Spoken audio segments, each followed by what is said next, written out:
जब से ये मोदी सरकार आई है, नोट पे लाइन, खाने पे लाइन, एलपीजी पे लाइन। आप जाके देखिए ना, एलपीजी कितना मुश्किल हो गया मिलना। तो ये सरकार खाली जुमलों की सरकार है। नमस्कार, केसीएन न्यूज में आपका स्वागत है। आज हम पटेल नगर विधानसभा से लोकप्रिय समाज सेवी व नेता तथा दिल्ली प्रदेश अध्यक्ष एससी विभाग से अध्यक्ष अपनी संजय नीरज जी से क्षेत्रीय मुद्दों पर सीधी बात करेंगे। संजय सर, बहुत बहुत स्वागत है सर हमारे चैनल में। सर आपका थैंक यू। सबसे पहले हमारे दर्शकों को बताया सर, पटेल नगर की बात कर लेते हैं। पटेल नगर में सबसे महत्वपूर्ण समस्या पानी की बनी हुई है सर। अगर हम कार्यकाल की बात करें राजद सर की, तो राजद सर के कार्यकाल में पानी की समस्या को काफी दूर किया गया था, लेकिन फिर से वो समस्या जू की तू हो गई है सर। इसको लेकर हमारे दर्शकों को क्या कहना चाहोगे? देखिए, अगर पानी की समस्या की बात करते हैं, जब लिलोटिया जी थे एमएलए, तो उस समय हमने जो पाइपलाइंस डलवाने का काम किया था और रिजर्वायर बनाने की हमारी स्टार्टिंग था कि हम नेहरू नगर में रिजर्वायर बनाएंगे, जिसको हमने एक जापानी कंपनी से, शीला जी मुख्यमंत्री हुआ करती थी, उनका विजिट कराया था। और विजिट करा के उसको रिपेयर करा के वो काफी अच्छा स्टोरिंग की थी। तो सोनिया विहार वाले प्लांट से उसको स्टोर कराया जाता है, उसके बाद डिस्ट्रीब्यूट किया जाता है एरिया के अंदर। लेकिन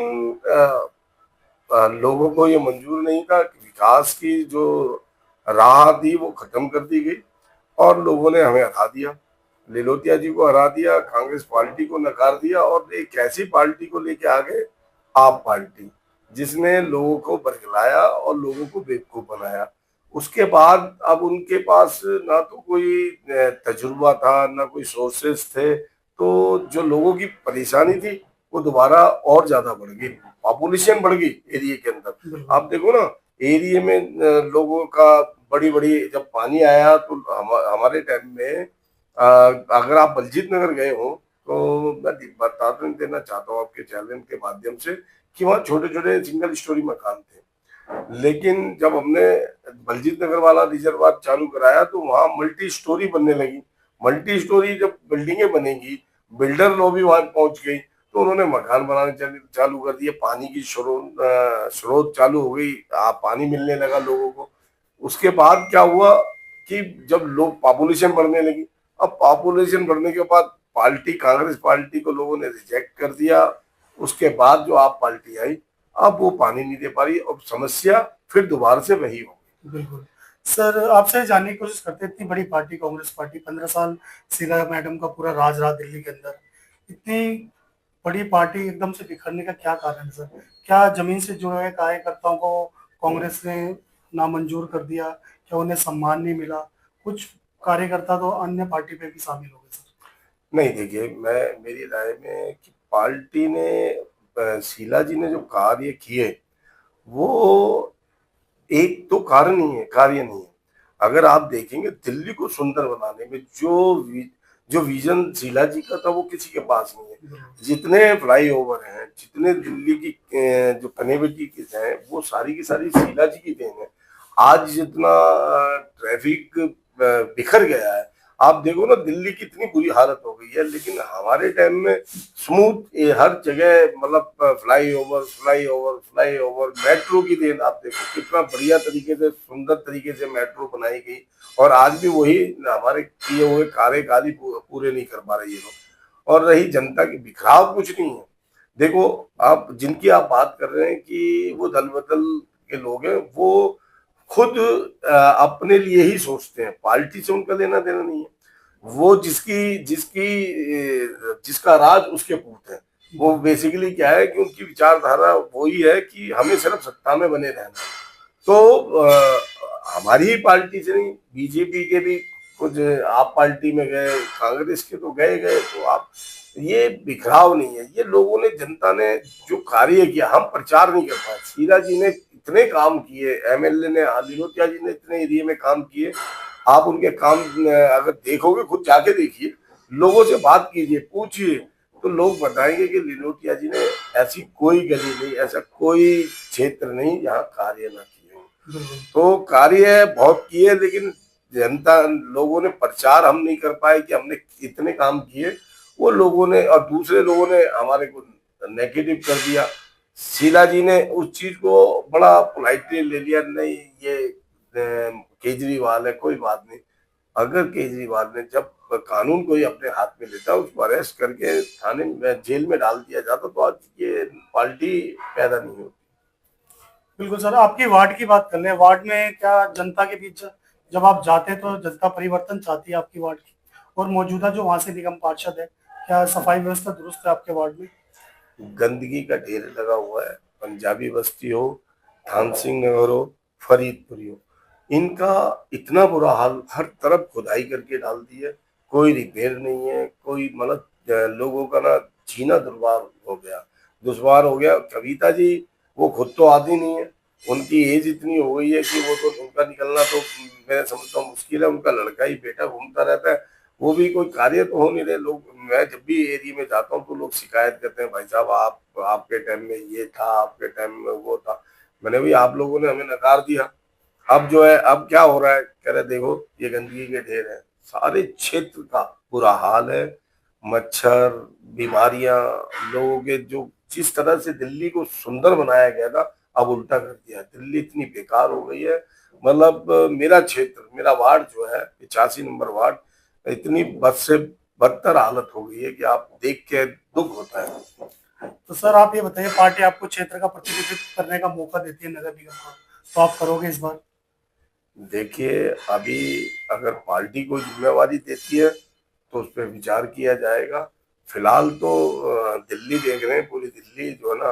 और आप वार्ड की बात, तो वार्ड मेरा अपना वार्ड है, मैं वहाँ छोटे से हम बड़े हुए हैं, उस वार्ड के बारे में तो सोचना हमारा कर्तव्य भी बनता है, और लोगों की समस्या को दूर करना भी हमारा काम है।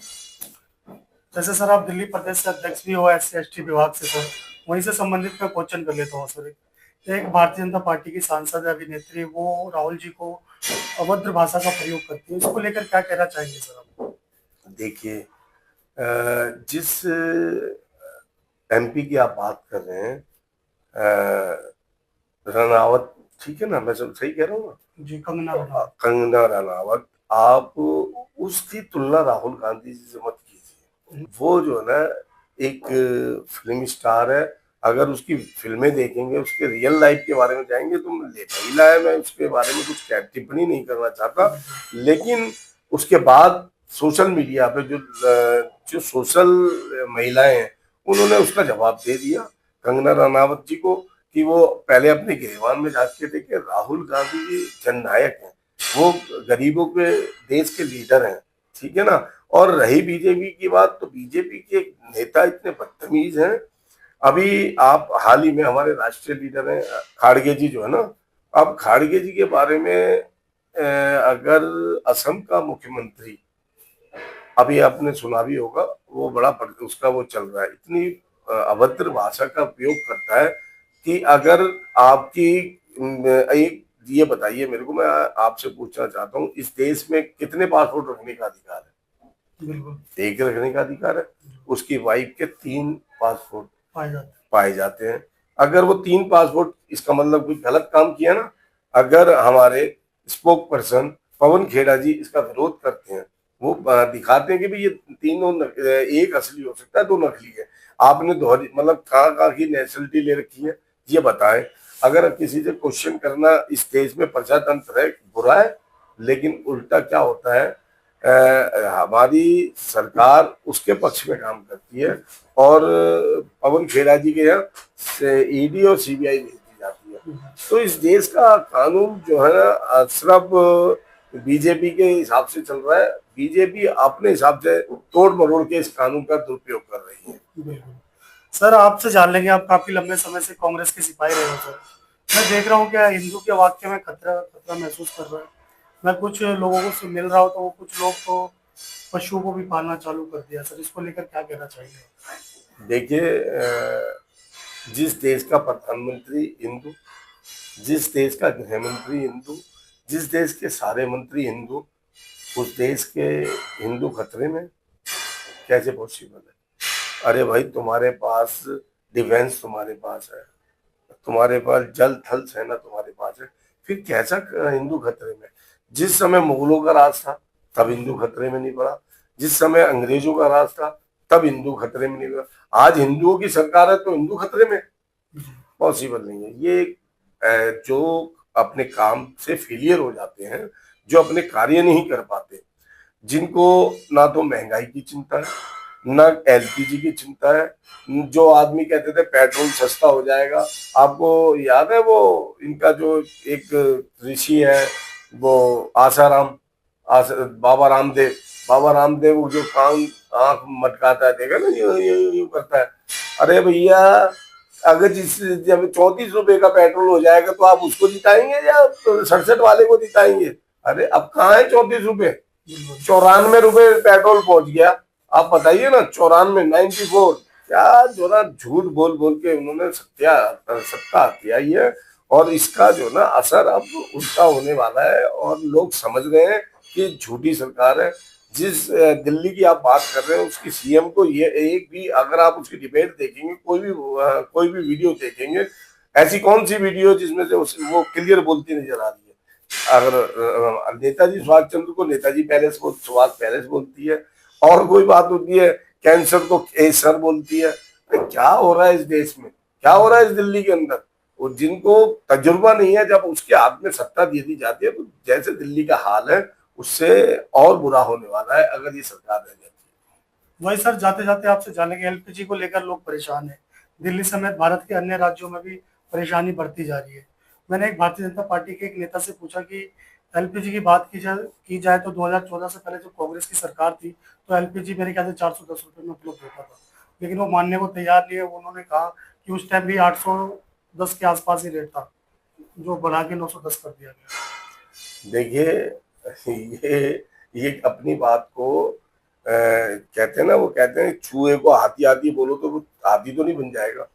तो ये झूठ की सरकार है, झूठ बोलते हैं। ये सब आधारित है। हमारा सत्य देख लो, हमारे पुराने जितने भी हैं वो बता देंगे कि क्या कितने। आज 913 रुपए का सिलेंडर हो गया।